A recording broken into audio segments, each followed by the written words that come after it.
Financially अच्छे हैं तो वो तो सरकारी की तरफ वो नजर उठा के देखते भी नहीं। क्यों नहीं देखते? क्योंकि उनको मालूम है कि वहां पर क्या है, कि बच्चा वहां पर पढ़ाई नहीं कर रहा, कुछ और चीजें हो रही है, टीचर भी वहां पढ़ाने के अलावा बाकी सारे काम कर रहे हैं।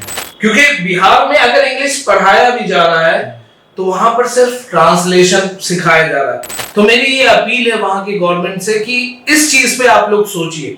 नमस्कार दोस्तों, मैं दीपक कुमार दुबे, HBM न्यूज में आज आपका फिर से स्वागत है। आज हमारे बीच आए हैं एक ऐसे अध्यापक जिन्होंने एक पहल करने का प्रयास किया है, जिनका नाम है मुदस्सिर मुश्ताक। जिनकी एजुकेशन की बात करें तो जिन्होंने BA किया हुआ है, MA किया हुआ है, B.Ed किया हुआ है, जिन्होंने 1 साल तक इंग्लैंड के स्टूडेंट्स को इंग्लिश भी पढ़ाई है। आज हम उनसे कुछ खास बातचीत करेंगे, आज उनसे जानने का प्रयास करेंगे उनकी पहल के बारे में। तो सर, सबसे पहले बहुत बहुत स्वागत है आपका हमारे चैनल पे।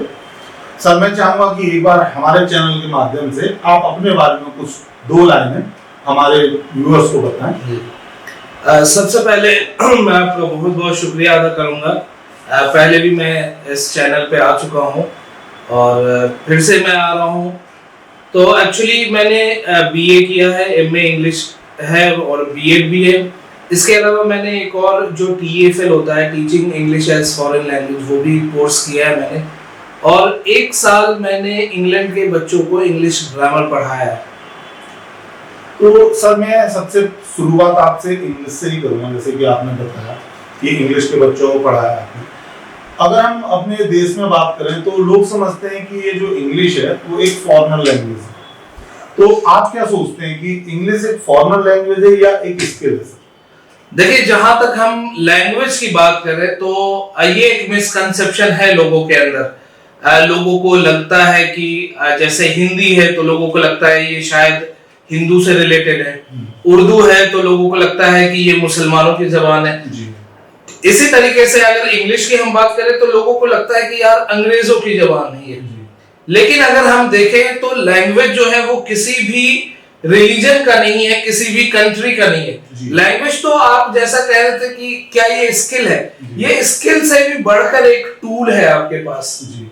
जैसे अगर हम बात करें कि आज के वक्त में अगर आपको पूरा दुनिया घूमना है तो सबसे पहली चीज आपके पास पासपोर्ट होना चाहिए। बिल्कुल। और अगर आपके पास पासपोर्ट है तो आप वहां जाकर के कहीं भी घूमने जा रहे हैं तो आपको फिर क्या ढूंढना पड़ेगा। सपोज हम अमेरिका जाते हैं तो फिर अगर आपको इंग्लिश नहीं आती है तो आप ऐसे पर्सन को ढूंढेंगे कि कोई ऐसा मिल जाए जो मेरी बात को ट्रांसलेट करे। तो आप कहीं भी दुनिया में कहीं पर भी चले जाइए, वहां पर कोई भी लैंग्वेज बोला जा रहा है, लेकिन एक लैंग्वेज हर जगह बोला जाता है, वो है इंग्लिश। तो मैं समझता हूं पासपोर्ट जो हम कहते हैं, जो पेपर आपके पास है, उससे कहीं ज्यादा जो यूजफुल पासपोर्ट है आपके लिए इंग्लिश है। तो इंग्लिश एक पासपोर्ट लैंग्वेज के तौर पे है कि आपको पूरी दुनिया में कहीं पर भी घूमना है। बल्कि अगर हम बात करें अपने इंडिया में भी, साउथ इंडिया में जाएंगे तो वहां का लैंग्वेज अलग है, तो वो जरूरी नहीं कि आपसे हिंदी में कम्युनिकेट करें। इंडिया में देखो सर, बहुत सारी लैंग्वेज हैं जिसमें हम लोग कम्युनिकेट करते हैं, लेकिन हम लोग ज्यादातर कहीं अगर जाते हैं थोड़ा सा बचना पसंद करते हैं। क्यों? क्योंकि हमें वो लैंग्वेज नहीं आती, वो क्या बोल रहा है हम क्या उससे समझा सकते हैं।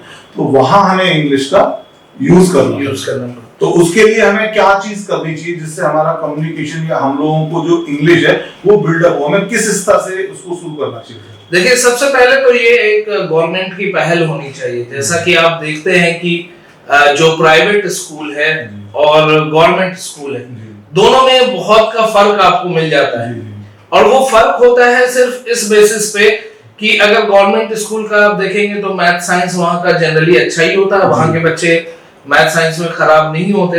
लेकिन जब as a parent, as a guardian आप चाहते हैं कि आपका बच्चा 2 लाइन इंग्लिश कहीं पे खड़े होकर बोल ले और दुनिया उसको देखते रहता है, तो सबसे बड़ा जो पहल है वो गवर्नमेंट को शुरू करना है। कि क्या करना है कि आप जो पुराने मॉडल से चल रहे थे उसको थोड़ा सा चेंज करिए, उसमें आप इंग्लिश को इंट्रोड्यूस करिए। और मैंने रिसर्च किया कि जितने भी स्टेट है, लगभग सारे स्टेट ने पिछले 4-5 साल में अपने करिकुलम को चेंज किया है। वो मोर और लेस वो फॉलो कर रहे हैं CBSE करिकुलम को, लेकिन वो कह रहे हैं कि उनका अपना बोर्ड है। मतलब बुक्स अगर आप देखें 9th-10th की तो सेम बुक्स है। तो ये एक अच्छी चीज है, लेकिन मैं यहाँ पर रोशनी डालना चाहूंगा जिस पर्पज से मैं आया हूँ आज आपके पास, और आपके चैनल के थ्रू ये एक मैसेज मैं देना चाहूंगा, क्योंकि मैं बिहार से बिलोंग करता हूँ और मुझे इस बात का बहुत दुख होता है कि वहां पर अभी तक 10th बोर्ड में इंग्लिश को कंपलसरी सब्जेक्ट नहीं बनाया गया, और जब कंपलसरी नहीं बनाया जाएगा तो आप बिल्कुल भी उम्मीद नहीं कर सकते कि बच्चा आपका इंग्लिश पढ़ेगा। और सर जैसे कि अगर हम देखते हैं तो बोर्ड काफी सारे, बिहार बोर्ड है, हरियाणा बोर्ड है, यूपी बोर्ड है, ये जो बोर्ड है इनमें क्या क्या डिफरेंसेस हैं? देखिए, बोर्ड में कोई खास डिफरेंस नहीं है। मैंने आपको ये बताया कि पहले होता था कि हर बोर्ड का एक अपना अपना सब्जेक्ट होता था, मतलब मैथ साइंस तो है, रीजनल लैंग्वेजेस को ज्यादा प्रेफरेंस देते थे, किताबें उनकी अपनी होती थी। लेकिन आज के वक्त में अगर आप देखेंगे जो एनसीईआरटी है, जो पूरे ऑल ओवर इंडिया में सीबीएसई स्कूल्स जो एनसीईआरटी के बुक्स को यूज करते हैं, और जब हम स्टेट में आते हैं तो एससीईआरटी करके उसका वो रहता है। तो दोनों में अगर आप देखेंगे तो कोई फर्क नहीं है, मतलब सारे स्टेट्स की बात कर रहा हूं लगभग जितने भी है। सिर्फ ये फर्क मुझे बिहार के उसमें देखने को मिला कि अभी तक हम इंग्लिश को कंपलसरी नहीं माने। बाकी यूपी बोर्ड वगैरह का देखा जाए तो इन्होंने क्या किया, पूरा सेम पैटर्न को चला रहे, बल्कि 2017 या 2018 के आसपास का न्यूज है कि जो हमारे मुख्यमंत्री है उन्होंने ये कहा कि हम यूपी में भी जो है पहली क्लास से इंग्लिश को इंट्रोड्यूस करेंगे। और एक अच्छी पहल थी कि इंग्लिश को इंट्रोड्यूस करने से उन्होंने ये रीजन भी दिया कि हम चाहते हैं कि हमारे बच्चे प्राइवेट स्कूल या जो मिशनरी स्कूल है उसके साथ compete करें। तो आपको समझ में आएगा कि अगर आपको उनसे compete करना है, उनके बराबर आना है, तो आपको इंग्लिश को एज ए टूल इस्तेमाल करना पड़ेगा। सर चूंकि आप बिहार से हैं तो हम बिहार की बात करते हैं कि बिहार बोर्ड में इंग्लिश जैसे कि अभी आपने बताया कि कंपलसरी नहीं की गई है, इससे स्टूडेंटों के ऊपर क्या प्रभाव पड़ रहा है, और क्या सरकारी स्कूलों में जाने की अपेक्षा बच्चे ज्यादातर प्राइवेट में जाना पसंद कर रहे हैं? देखिए, वहां पर दो चीजें हैं, दो तरह के लोग हैं। जो फाइनेंशियली अच्छे हैं तो वो तो सरकारी की तरफ वो नजर उठा के देखते भी नहीं। क्यों नहीं देखते? क्योंकि उनको मालूम है कि वहां पर क्या है। वहां पर आप लोगों ने सुना होगा, न्यूज वगैरह में आती रहती है, बहुत सारी चीजें ऐसी आती रहती है कि बच्चा वहां पर पढ़ाई नहीं कर रहा, कुछ और चीजें हो रही है, टीचर भी वहां पढ़ाने के अलावा बाकी सारे काम कर रहे हैं। तो एक तो वो नजरिया होता है कि उसको आसपास के लोग सुधार सकते हैं, कि आसपास के लोग जाते हैं स्कूल में, थोड़ा सा एडमिनिस्ट्रेशन को टाइट करने की कोशिश करते हैं, लेकिन सिर्फ इतने से तो काम चलेगा नहीं। प्राइवेट स्कूल में क्या है, करिकुलम है कि अगर जो बच्चा आपका लास्ट पोजीशन भी ला रहा है लेकिन वो थोड़ी बहुत इंग्लिश को समझ पा रहा है, क्वेश्चन को कर पा रहा है। ये प्रॉब्लम आता है जब हम लोग अभी कोचिंग में अपने ये देखते हैं कि जो खास तौर से बिहार के बच्चे होते हैं, मतलब जो बिहार बोर्ड में पढ़ाई कर रहे हैं, तो उनको बहुत दिक्कत आती है कि वो इंग्लिश में जो क्वेश्चन होता है उसको वो पढ़ भी नहीं पाते सही से, क्योंकि बिहार में अगर इंग्लिश पढ़ाया भी जा रहा है तो वहां पर सिर्फ ट्रांसलेशन सिखाया जा रहा है। एक किताब है जिससे हिंदी टू इंग्लिश है, इंग्लिश टू हिंदी है, और जो इंग्लिश आपका बोर्ड एग्जाम में है वो एडिशनल सब्जेक्ट है कि मतलब आप उसमें फेल भी कर गए तो भी कोई फर्क नहीं पड़ रहा है, पूरे नंबर ले आए तो भी फर्क नहीं पड़ रहा है। लेकिन उसमें जो भी पैटर्न है वो ग्रामर का कम है, ट्रांसलेशन ज्यादा है।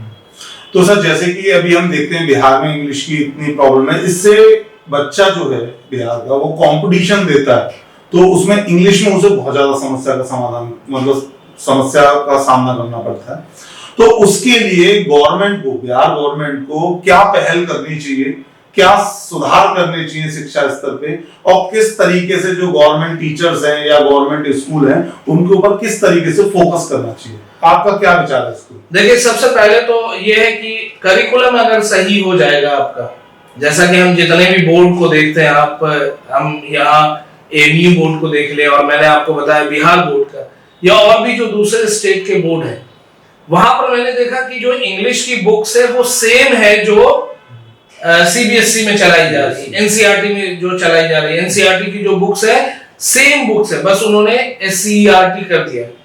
तो बाकी जो बोर्ड है उन्होंने ये बहुत अच्छा पहल किया कि भाई हम उस चीज को फॉलो करेंगे।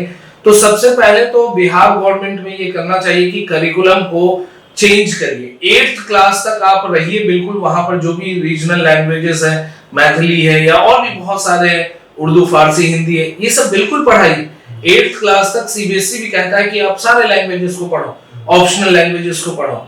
लेकिन जब 9th 10th की बात आती है तो हमारे पास मेन फोकस क्या होना चाहिए, इस बात पे ध्यान देना है, क्योंकि at the end of the day बहुत जगह ऐसा होता है कि आपको क्वेश्चन पेपर जो है हिंदी में भी है, इंग्लिश में भी है। लेकिन एक प्रॉब्लम मैं बता दूं कि हिंदी में बच्चे पढ़ तो रहे हैं, लेकिन जो उस लेवल का हिंदी जो आपके क्वेश्चन में पूछा जा रहा है वो बहुत ही अलग है। जैसा कि मैं आपको बताऊं कि हम लोग जो हिंदी बोल रहे हैं और जो हिंदी का एक टॉप लेवल है, उन दोनों में बहुत फर्क है। आप बोल तो पा रहे हैं लेकिन उस लेवल की हिंदी को नहीं समझ पाएंगे। इसलिए जैसा कि मैंने आपको बताया, अपने इंट्रोडक्शन में भी बताया था, मैंने भी बताया कि मैंने इंग्लैंड के बच्चों को इंग्लिश पढ़ाया। अब लोग सोचने का कि यार इंग्लैंड के बच्चे जो इंग्लिश बोल रहे हैं, आपने उनको इंग्लिश में क्या पढ़ाया?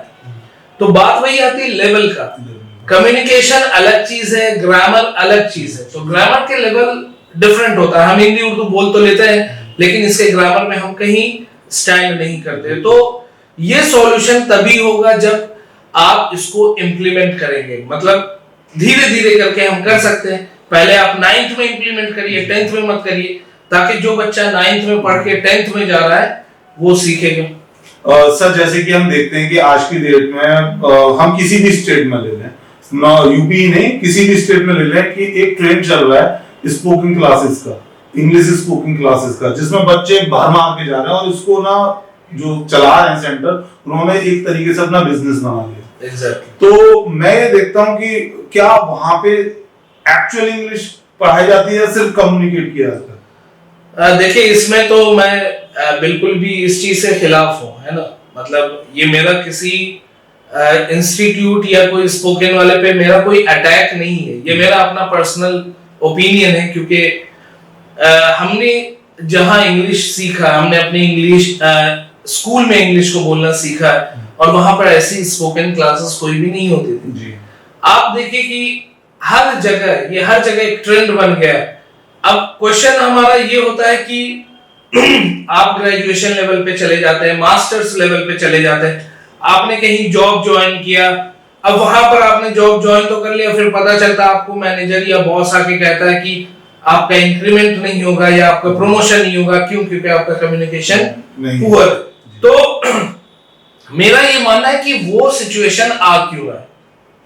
अगर हम लोअर लेवल से इंग्लिश को सही से पढ़ाना शुरू कर दे तो उसकी जरूरत नहीं होगी। दूसरा ये है कि स्पोकन क्लासेस में मेरा ये मानना है कि आपको जो 100 क्वेश्चन है कि जो जनरल होता है ना डे टू डे लाइफ में, मालूम है कि आपसे पूछा जाएगा what is your name, how are you, where are you going, where are you coming from. तो मेरा ये मानना है कि कॉन्वर्सेशन कभी भी प्लान्ड नहीं होता है जी, बिल्कुल। मेरे दिमाग में अभी क्या चल रहा है वो मैं किसी को भी नहीं बताऊंगा, और आपके दिमाग में क्या चल रहा है वो भी नहीं पता है। तो जो क्वेश्चन जो देते हैं स्पोकन वाले कि आपको 100-150 ट्रांसलेशन दे दिया और बच्चा उसको रट लिया, उसी क्वेश्चन को आप थोड़ा सा घुमा करके पूछ दें। मेरा खुद का एक एक्सपीरियंस है कि एक दोस्त हमारे थे, बहुत मतलब जिद करने पे वो चले गए स्पोकन क्लास करने। मैंने बहुत मना किया लेकिन वो माने नहीं। मैंने कहा ठीक है, 1 वीक बाद हम मिलते हैं, हम आपसे बात करेंगे। तो उन्होंने पूछा मुझसे कि हाउ आर यू, तो मैंने कहा I am fine, how do you do. तो वो मेरी शक्ल देख रहा कि ये क्या पूछ दिया, और वो बार बार पार्डन पार्डन। तो मैंने कहा कि यही है कि क्वेश्चन पूछने का तरीका बहुत अलग अलग भी हो सकता है, तो वो आप उसको बुक में कन्फाइन नहीं कर सकते। तो ये स्पोकन में ये प्रॉब्लम है। मैं ये कहता हूँ कि वहां पर आपको वो एक पैरट बना देंगे, तोता बना देंगे। बेस मजबूत नहीं। बेस मजबूत करने के लिए स्कूल और कॉलेजेस ही हैं जहाँ पे आपकी लैंग्वेज को बिल्कुल तरीके से सुधारा जाता है। वो एक तरीके से लैंग्वेज को आपको सिखाते हैं जी। एनवायरनमेंट का एक फर्क पड़ता है। जैसे आप हैं, हम लोग हैं, हम लोग जब छोटे थे, हम लोगों ने सबसे पहले बोलना जब शुरू किया था तो हमारे माँ बाप ने हमको ग्रामर नहीं पढ़ाया। नहीं। हम तो माहौल से सुन करके हमने सीखा है। माँ बोलती माँ, तो हमने सुना, अर्थ नहीं पता था, लेकिन मुझे नहीं पता है। आज भी अगर 5 साल का बच्चा अगर उर्दू बहुत अच्छे से बोल रहा है या फिर हम बात करेंगे इंग्लैंड में बहुत अच्छे से इंग्लिश बोल रहा है लेकिन उसको ग्रामर के रूल्स नहीं मालूम है, उसे ये नहीं पता इसका अर्थ क्या है। तो मेन यही है कि जब भी हम बात करते हैं कॉन्वर्सेशन की तो वो एक माहौल से आएगा और वो माहौल आपको चलते फिरते नहीं मिलेगा, वो माहौल आपको क्लासरूम में ही मिलेगा। तो सर मैं चाहता हूँ एक बार हमारे कैमरे के माध्यम से आप बिहार गवर्नमेंट के लिए कुछ अपनी जो आपका मत है वो रखें, एक बार कुछ बताएं कि उनको किस तरीके से और किस स्तर पर पहल करनी चाहिए। देखिए ये वहाँ जो हमारे बिहार के ऑनरेबल चीफ मिनिस्टर है नीतीश कुमार और जो भी उनके कैबिनेट मिनिस्टर्स हैं, तो मेरी उनसे ये एक बहुत ही वो आप ये समझिए कि मैं बहुत ज्यादा इस चीज से पीड़ा में रहता हूँ, तकलीफ में रहता हूँ जब मैं वहाँ के बच्चे को देखता हूँ। तो मेरी ये अपील है वहाँ की गवर्नमेंट से कि इस चीज पे आप लोग सोचिए, इस चीज पे अगर आपको लगता है कि हम सीबीएसई को नहीं फॉलो करें तो एटलीस्ट हम जो बाकी गवर्नमेंट है दूसरे स्टेट के यूपी है या और भी हरियाणा बोर्ड है या वो भी है, वहां से हम सीख लें, वहां से हम देखें कि आखिर उनको क्या जरूरत पड़ गई इम्प्लीमेंट करने की और हम ऐसे स्टेट में अभी तक क्यों पीछे हैं। जाहिर सी बात है हम बात करते हैं एजुकेशन की, हम बात करते हैं कि लिटरेसी हमारे यहाँ बढ़े, तो इंग्लिश का एक रोल है। ऐसा नहीं है कि आप इंग्लिश को फॉरेन लैंग्वेज बोल करके उसको आप हटा दें। तो मेरी ये कोशिश है कि हाँ, ये मालूम है कि ये एकदम से गोल अचीव नहीं होगा, लेकिन एक पहल आप करें तो जल्दी से जल्दी शुरू हो जाएगा। तो मेरी ये अपील है गवर्नमेंट से कि कोशिश करें अभी आप लोग कोई मीटिंग ये करके एटलीस्ट अगले सेशन में, इस सेशन में तो नहीं हो सकता है, अगले सेशन से आप इसको इम्प्लीमेंट करें। और जो भी HBN न्यूज के दर्शक हैं उनसे भी ये दरखास्त रहेगा कि आप लोग भी ये वीडियो को ज्यादा से ज्यादा शेयर करिए ताकि गवर्नमेंट तक पहुंचे। वरना जो हम बात करेंगे ना ओवरऑल अपने कंट्री की डेवलपमेंट की, तो अगर एक भी स्टेट पीछे रह गया तो हमारा ग्रोथ और डेवलपमेंट नहीं होगा। आप तो जानते ही हैं कि कुछ स्टेट है लिटरेसी में बहुत ऊपर है और कुछ बिल्कुल नीचे है, तो वो बराबर कर तो देते हैं, लेकिन हम तभी एक लिटरेट कंट्री माने जाएंगे जब हर स्टेट से लिटरेसी रेट और वहां का एजुकेशन लेवल अच्छा होगा। तो और मैं थैंक यू करना चाहूंगा दीपक जी का जो उन्होंने दावत दिया और अपने चैनल के थ्रू से मुझे अपनी बात रखने का मौका दिया। बहुत बहुत थैंक यू। बहुत बहुत धन्यवाद सर आपका, आपने अपना कीमती समय दिया हमारे चैनल को। और सर की कांटेक्ट डिटेल और सर का नाम मेरे चैनल पे अवेलेबल रहेगा।